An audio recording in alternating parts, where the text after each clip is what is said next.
Emily Dawson was 20 years old now, a woman stepping into adulthood with a quiet determination forged in the fires of her turbulent childhood. Her story, though riddled with hardship, was one of resilience and self-discovery. Born to a loving mother who was taken far too soon by cancer when Emily was just 10 years old, she found herself thrust into a family dynamic that was anything but nurturing. After her mother's passing, Emily's life took a sharp turn. Her father, Robert, remarried within a year, introducing a stepmother into their lives. With the new marriage came a new addition to the family, John, her younger stepbrother, who quickly became the center of attention. Robert, once a man who doted on his daughter, became a shadow of his former self, cold, dismissive, and utterly captivated by his new wife and son. Emily quickly fell into the role of an unwanted outsider in her own home. While her stepmother lavished affection and praise on John, Emily was relegated to the background, her presence acknowledged only when there was work to be done. By the time she was 11, Emily was essentially the family maid. She cleaned the house, cooked meals, and took care of John, all while struggling to keep up with her schoolwork. Her father's indifference cut the deepest. Once a source of comfort, he now barely looked at her. Every small achievement Emily managed to earn was ignored, while John was celebrated for the smallest accomplishment. When John brought home a B on a test, the family went out for ice cream. When Emily scored straight A's, no one even noticed. The unfairness of it all could have embittered Emily, but instead it planted a seed of determination. By the time she turned 16, she had resolved to escape. She studied relentlessly, worked part-time jobs to save money, and dreamed of the day she could finally leave. At 18, she secured a scholarship to a university 3 states away and left her childhood home without a single glance back. For the first time in her life, Emily was free. College was her sanctuary, a place where she could rebuild herself and learn who she truly was. She discovered a love for photography, turning her passion into a successful freelance career. By 20, Emily had built a life filled with supportive friends, creative work, and a quiet contentment that she had never known growing up. It was a bright Saturday morning when her phone buzzed with a call from an unknown number. Emily hesitated before answering, her heart sinking as a familiar voice filled the line. It was her father. "Emily," he began, his tone uncharacteristically soft, almost pleading. "It's been a long time." Emily's chest tightened. She hadn't spoken to her family in 2 years, a deliberate choice to protect the life she had painstakingly built. "What do you want?" she asked, her voice steady despite the storm of emotions swirling within her. There was a pause, then a heavy sigh. "We need your help," Robert admitted. "Your brother, he left us. Took all his things and just walked out. We're in a tough spot now. We've lost the house, and we don't even have enough for rent. I thought maybe you could help us out, just until we get back on our feet." Emily's mind raced. The audacity of the request stunned her. This was the same family that had treated her as nothing more than a servant, the same father who had turned a blind eye to her struggles. Now, they needed her. "Let me get this straight," Emily said, her voice icy. "You ignored me for years, treated me like I didn't matter. And now that John isn't around to worship, you expect me to step in and save you." Her father stammered, trying to explain, but Emily cut him off. "No," she said firmly. "I'm not your safety net. You made your choices, and now you can deal with the consequences." She hung up, her hands trembling with a mix of anger and liberation. For years, she had carried the weight of her family's neglect, but now she realized she didn't have to. That evening, Emily met up with her friends, a close-knit group who had become her chosen family. Over laughter and shared stories, she felt the last remnants of guilt fade away.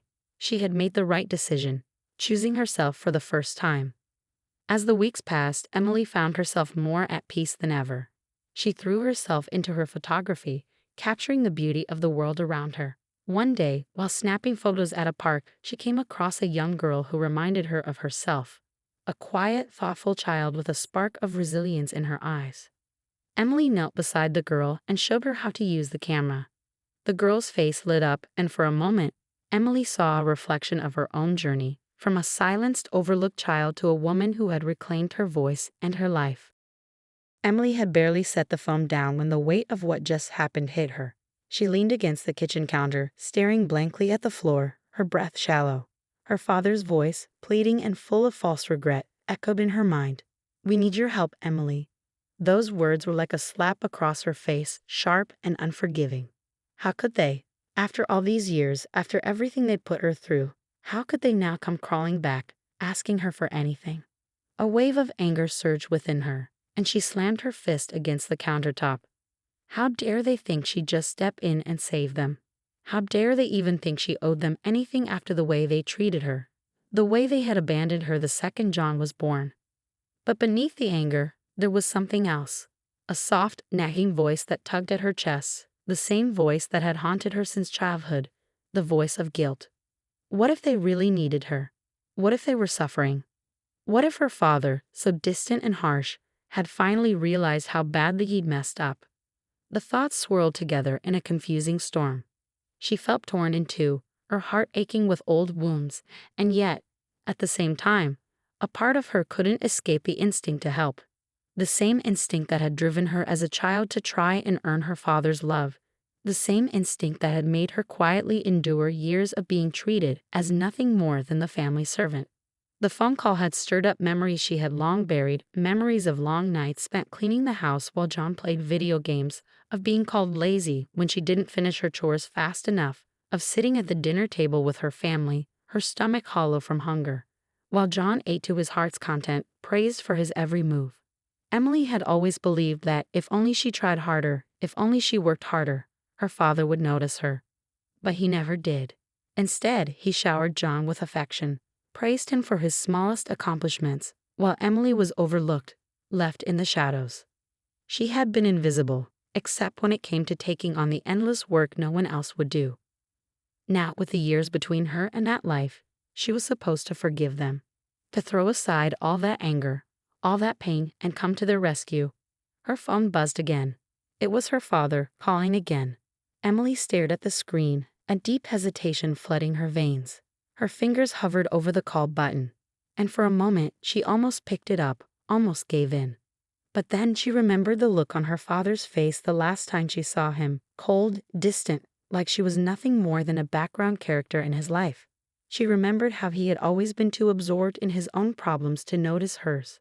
He hadn't once thought about how it felt to be neglected in favor of John. He hadn't once considered how it felt to be constantly overlooked and underappreciated. Another buzz from her phone broke her thoughts. This time it was a text message from her father. "Please, Emily, we're desperate.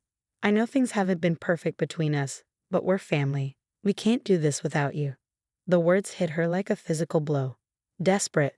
Family. The very same words her father had used so many times, twisting them into guilt-laden pleas whenever he wanted something. She could almost hear his voice behind the text, the same manipulative tone that had always convinced her to keep quiet, to keep giving. And that's when it clicked. He didn't care about her. He cared about what she could provide for him. She squeezed her eyes shut, trying to keep the tears at bay. A lump formed in her throat as the guilt started to creep in once more. Wasn't it her responsibility to help them? Wasn't it what good daughters did? Didn't she owe them some form of compassion, despite everything? But the truth stung. Emily wasn't a child anymore. She had her own life now, her own path. She had worked so hard to get to this point, and she wasn't about to let the toxic remnants of her family drag her back into that dark place. She had built a life for herself, and it wasn't up to her to fix the mess they had made. The emotions warring inside her became almost unbearable. She wanted to help. She wanted to be the kind of person who forgave easily, who understood that people made mistakes. She wanted to believe her father could change, but she knew, deep down, that if she gave in now, she would only be repeating the same cycle of neglect, the same cycle of being taken for granted. Her phone buzzed again. This time, it was a message from John. "Hey, Em. I know Dad's been asking you for money. He's just freaking out because of everything that happened with me. But I think he needs you. We both do. Please just think about it. I know things were rough before, but we're family, right? Family." The word reverberated in her mind, an echo of all the broken promises and empty words she had heard throughout her childhood. Emily stared at the message for a long moment, her heart hammering in her chest. She felt a mixture of anger at John, who had always been the golden child, who had never lifted a finger to help, and sadness, knowing that despite everything, he was still under the influence of their father. She let out a long breath and locked her phone, pushing it away from her. The guilt felt overwhelming, suffocating. But she couldn't let it control her. Not anymore. She stood up, walking to the window, looking out at the world beyond. Her life was different now. She wasn't that helpless girl anymore. She had built something meaningful, something real. And if she let her family back in, it would tear that apart. She had to let go. She had to refuse. For her own peace. For her own freedom. The anger, the guilt, they didn't belong to her anymore. They were their burdens to carry. She had carried them for too long. It was time for her to live her life on her own terms. With a steady hand, she sent one final text to her father. "I'm sorry, but I can't help. I've moved on from that life, and I won't be dragged back into it." She hit send, then sat down on the couch, her body heavy but relieved. There was no turning back now. The decision was made. She had chosen herself. And for the first time in her life, Emily felt the weight of her family's manipulation finally lift. The phone call came later that evening, just as the sun dipped below the horizon, casting a soft golden hue across her apartment. Emily stared at the screen. It was her father again. This time, there was a sense of finality in her chest. She wasn't going to keep going through the same cycle of guilt and anger anymore. Taking a deep breath, Emily picked up the phone. "Emily," her father's voice was softer this time, almost pleading. "I know you're upset, I really do. But we're in a tough spot here. Your brother's gone, and we, your stepmother and I, we don't have anyone else to turn to." The weight of his words hung in the air. Emily's mind screamed at her to hang up, but she stayed still, her finger resting over the end call button. She wasn't going to let him drag her back into the past. Not this time. "Dad," Emily began, her voice steady and calm. "You know, I've been thinking about this all day. You've called me all these years the way you always do, expecting me to come to the rescue. And for a moment, I almost considered it. Almost." There was silence on the other end. She could hear the slight quiver in her father's breath, a hint of desperation. "Please, Em, I'm asking for your help. Just this once." "No," Emily cut him off, the word as final as a door slamming shut. "I won't do it, Dad. I won't help. Not this time." "But you care about your family?" His voice cracked, but Emily wasn't fooled. She wasn't going to let him manipulate her with guilt anymore. The emotional strings he had pulled for so long were finally snapped. "I used to care," Emily replied, her voice rising with the truth she had buried deep inside for years. "But what I've realized is that I've been carrying the weight of this family for too long. It's always been about what you need, what John needs. Never once did you stop to ask what I needed." There was a pause, and for a brief second, Emily wondered if her father was finally understanding. But then he spoke again, trying to appeal to her, trying to pull her back into the role he cast her in so many years ago.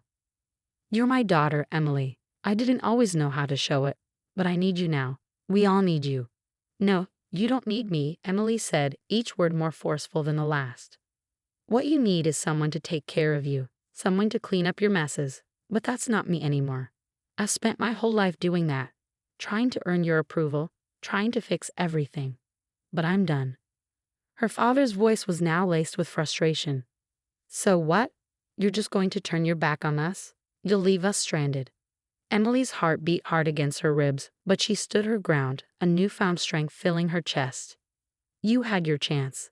You had plenty of chances, and every time I tried, you pushed me aside. You treated me like I didn't matter, like I wasn't even your daughter. You chose John over me. You chose your new family over me. And now that it's not going well for you, you want me to bail you out." Her voice broke, but she forced herself to continue. "I don't owe you anything. I don't owe anyone anything. I've built a life for myself, one where I'm valued, one where I matter. I've worked so hard to get here, to heal from everything you and Mom and John put me through, and I'm not going to let you drag me back into that toxic pit." There was a long silence. For the first time in her life, Emily felt a strange sense of peace. She wasn't begging for his approval. She wasn't waiting for him to notice her. She was standing on her own 2 feet, and she was proud of it. Finally, her father spoke again, his voice now empty and hollow. "So that's it? You're just going to walk away from your family?" Emily let out a soft, almost laugh. It wasn't a laugh of joy, but a laugh of bitter realization. Yeah, Dad. That's it. I'm walking away. I'm walking away from the guilt, from the manipulation, from everything that's kept me tied down to you and your mess. I'm free now. I finally feel free. She took a long breath, feeling the weight of her decision settle into her bones. This was it. There was no turning back. I'm sorry, Dad, but I can't help you. I'm not your safety net anymore. She paused, the finality of her words sinking in. You need to figure it out on your own. With that, she hung up the phone. For a moment, Emily just stood there, staring at the screen. The weight of the decision still hung in the air, but it felt lighter, so much lighter. It wasn't that she didn't care. She did, in some small, quiet way. But she had to protect herself. She had to protect the life she had built. For years, she had been the one to give, to sacrifice, to bend under the weight of everyone else's needs. But not anymore.